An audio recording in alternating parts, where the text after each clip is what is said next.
real with us. Now let me tell you something. Some of y'all didn't know that Jesus had a family of 7. He had brothers and sisters. So no way he was a family man. He raised them in the house with other people. He wasn't just out there in the world.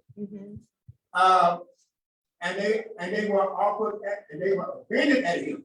But Jesus said to them, a prophet is not without honor, but in his own country, and among his own kin, and in his own house. Now, don't feel bad when you start changing your life, and all of a sudden you find yourself ministering, a preacher, pastor, whatever, a Christian, and you go to your family members and you try to show them your new hands, you try to show them your new walk, your new talk, and guess what you're going to be faced with? Mad people. Mad people. They will call you, they will call your name, they'll call you, they'll call you, I don't believe you changed. I remember you saying every bad thing about you. Remember this, Jesus went through the same exact thing. With his family. And he was not even of his word. But when he met his worldly family, Come on. he learned what it means to be in this world. Amen.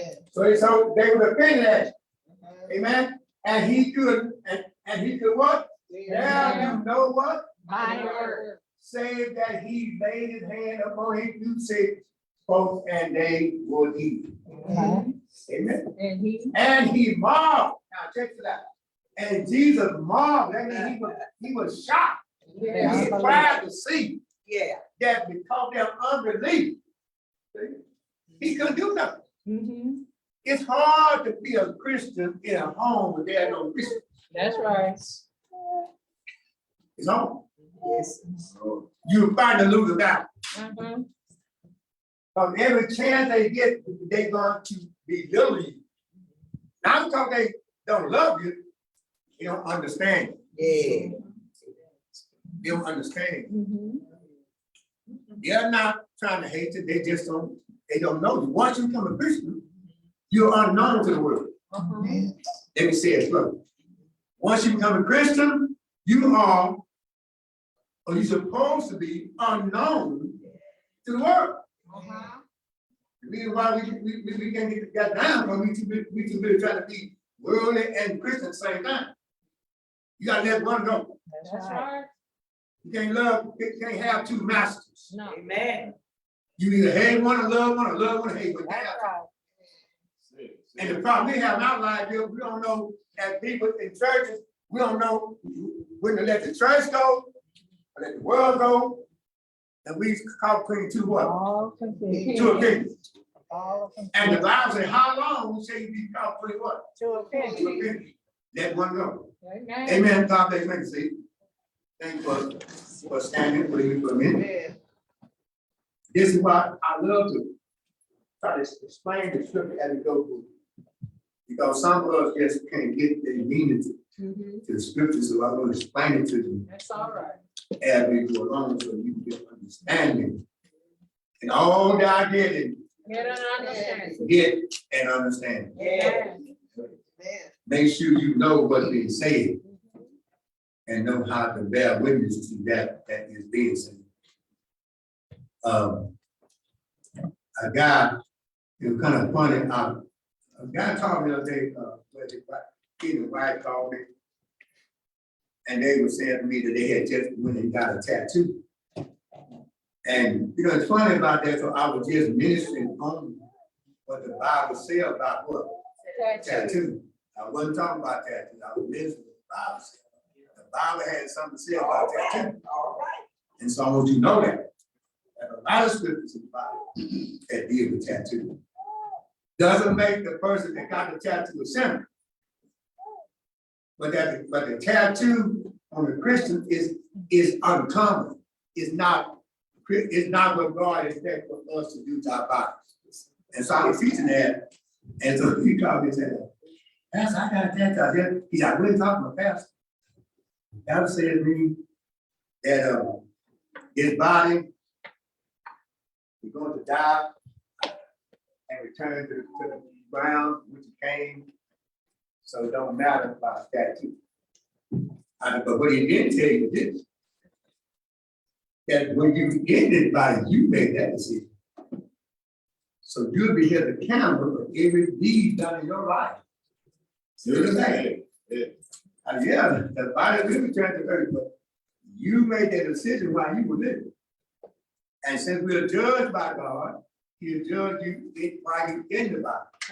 So I said, don't be misunderstood by how people interpret it. Know what the interpretation is, so you begin to learn how to not do something or do something. Amen. So in St. Mark, he's talking about Jesus is now at home. He had been out ministering all over the world in different countries, different places. Everybody sees. Wherever he went, that was a crowd Yes. waiting on him. Want to get healed. The blind man wanted to be healed. Jesus healed the blind man. The lame man wanted to be healed. He healed the lame man. The dumb man wanted to speak. He healed the dumb man. Everywhere he went, people gathered just to hear his voice and receive the blessing that he had for them and to observe the miracles. Now, how many of you know this? That miracles are not meant for believers. Miracles are only meant for unbelievers. Because miracles are done so that those who don't believe will come to what? Believe. That's why Jesus, when he performed miracles. Amen. When he said to the Father, when he got ready to raise up Lazarus, he said, Father, I have come to you many times asking you to honor my actions. It's not for me though, it's for those who don't believe. Yes. And he called up Lazarus from the dead. And when Lazarus came out of the tomb, praise the Lord, everybody around him saw this with their own eyes. And they marveled and they wondered what happened. I know this man been dead 4 days, and I know his body had decomposed, but when he came out that tomb, he was just like it was when he went into the tomb. And the people who did not believe, they fell into belief. Yes. You know, I used to go to churches all the time, and people just together. You know, I know some of these other churches, they talk about getting healed. And I know one time we were over here at this church, and this guy, to the ceremony, they prayed, he got up and he got out the wheelchair, and he just started walking. And everybody, you know, those who didn't believe, nothing say, oh, he ain't praying that. But what you understand is, yeah, there are people who are out there playing around with God. But there are people who are receiving healing from God too. Amen. Amen. All healing is not a joke. I know. I was sick. You know, doctor healed me. God healed me. Amen. So I know it wasn't about God, it was about God. Yes. So all healing is not a man. Healing is of God. Divine healing is of God. That's right. Amen. So I never laughed at people did something.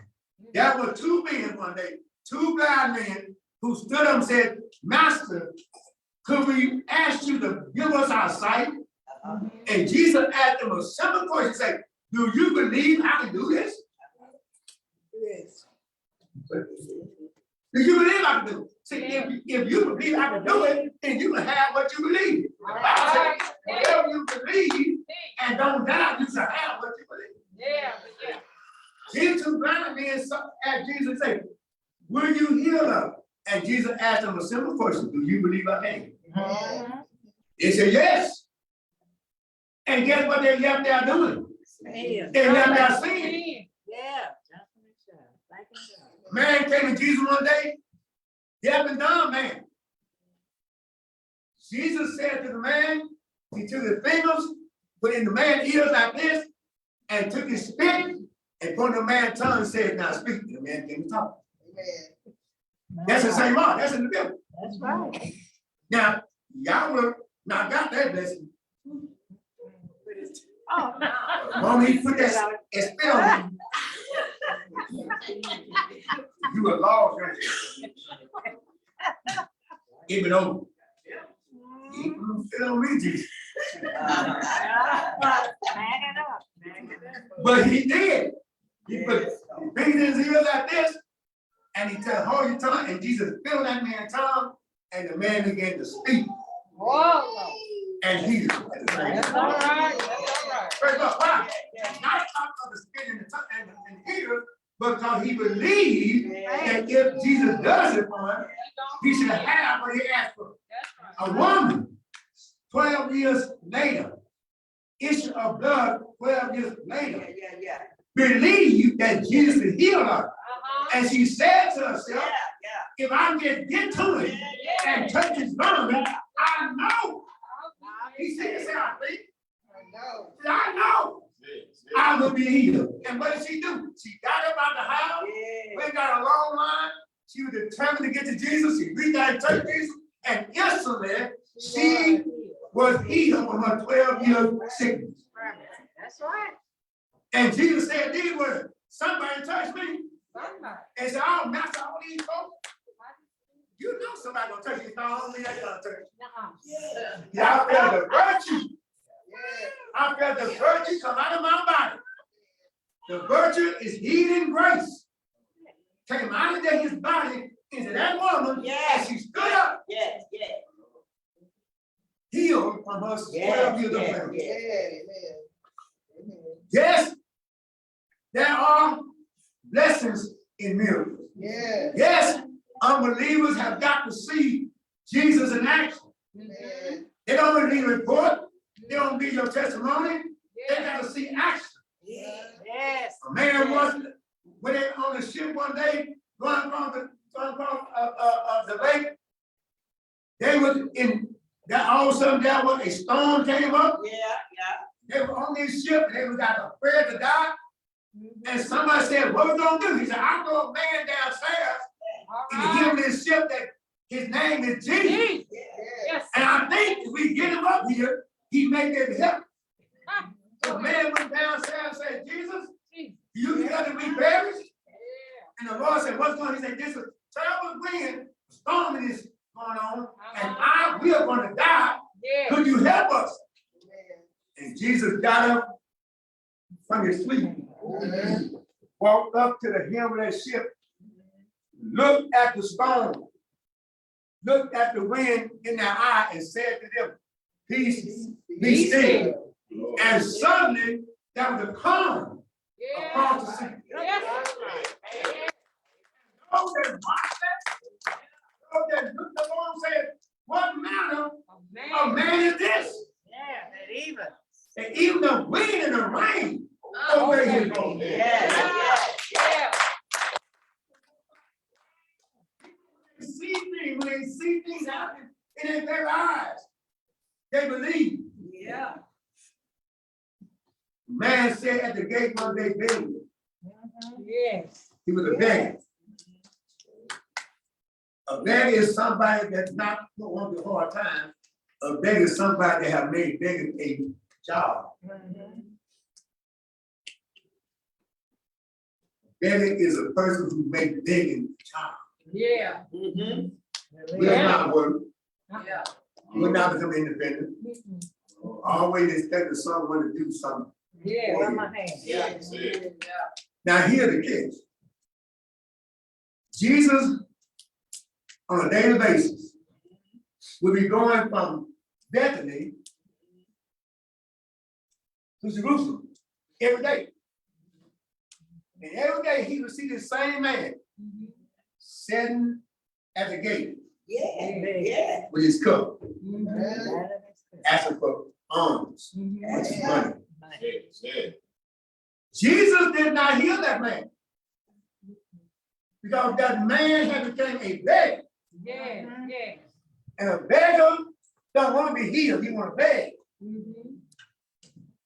See, when you don't want to be healed, even Jesus can't heal you.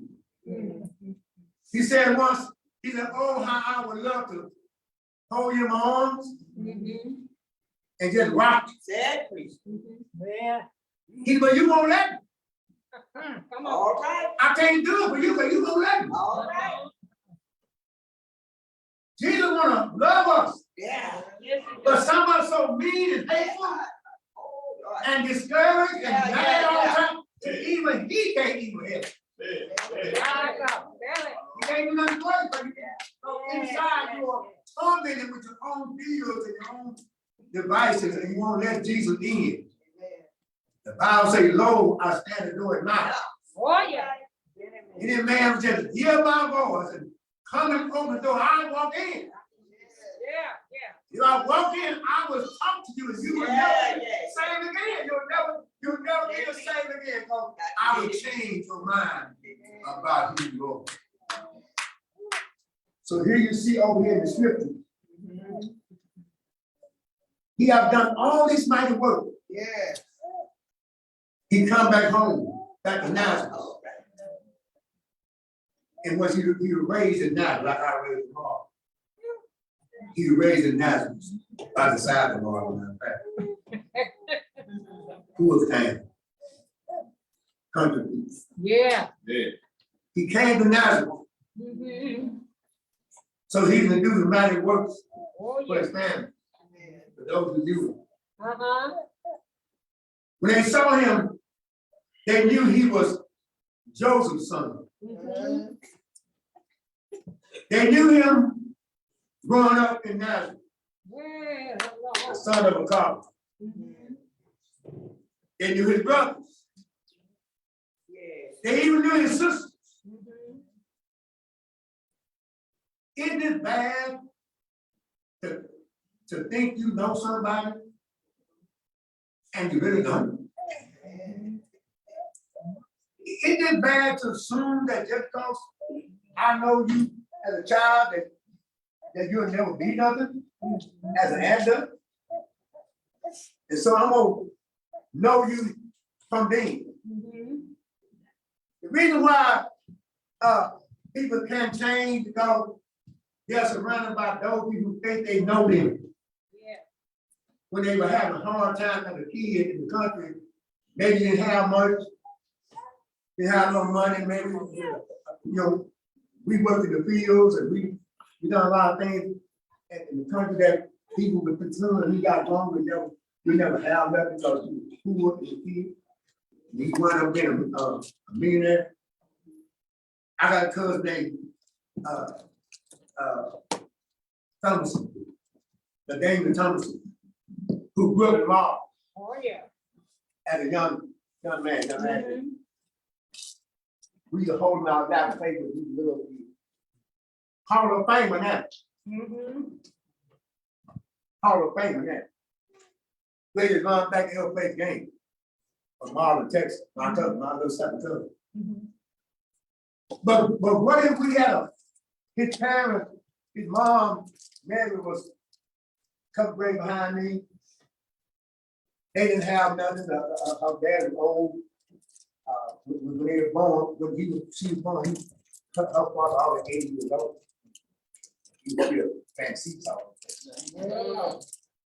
And so they didn't have an opportunity to have a lot, but because the Lord put that young man in her womb, he comes out, great athlete, Hall of Fame.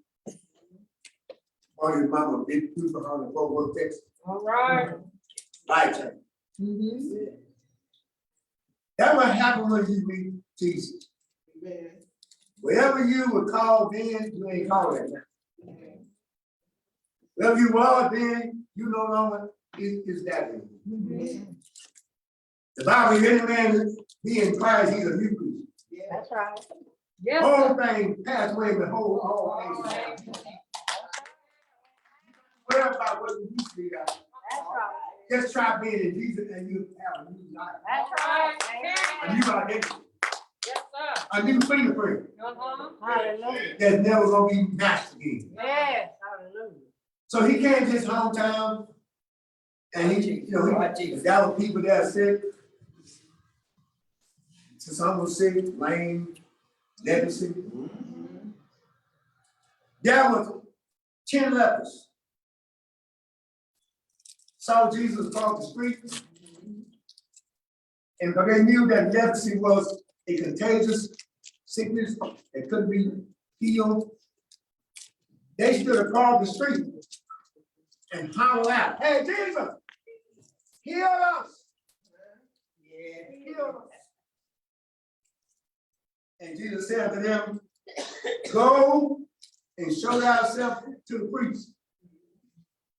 And these 10 lepers turned and walked toward Jerusalem, where the home of the priest. And as they went down the street, those lepers didn't fall off. My God. They fell off. When they got to the priest, they all were clean from the lepers. 10 men had leprosy, 10 men got healed. But the sad news was only one came back and said thank you. Only one came back and said thank you. Jesus said to them, "I healed 10, What? where are the 9? Yeah. No matter what you do to your family sometimes, especially in the ministries, they'll see you as what they always have. So Mhm. they see you as a brother, as a uncle, but they never get past that. So you never be able to really do with them that you could anybody else. Because when people are hurting, they will go to a doctor. That's right. But if they know the doctor too well, they won't go to him. That's right. And if you say one doctor is better than another. So when Jesus got to Nazareth, and he desired so much to see, there's nothing like going home and you want to show your family, you know, what you learned. Yeah.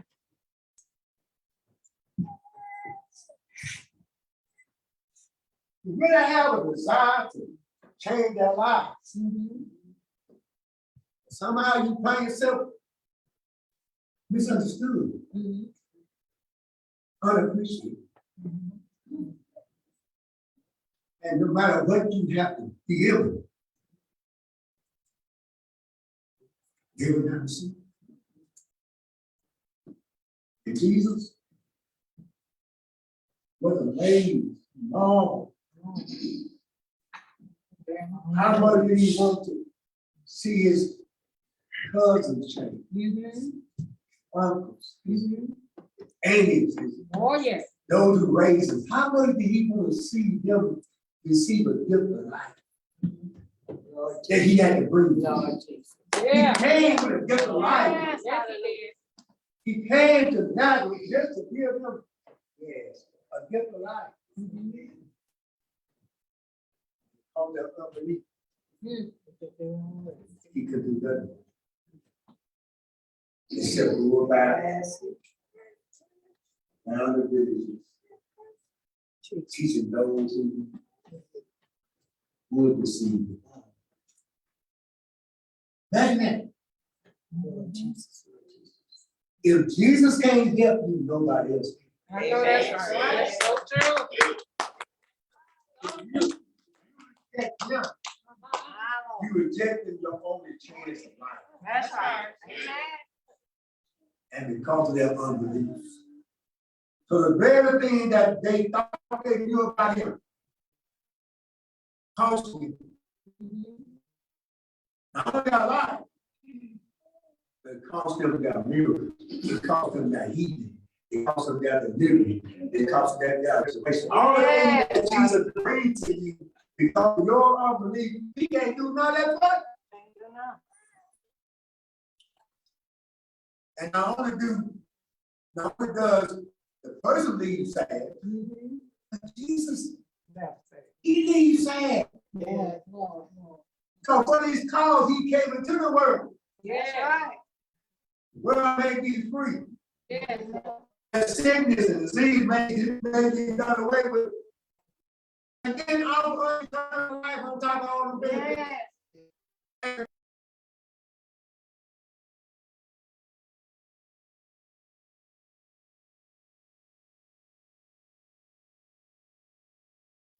True, right?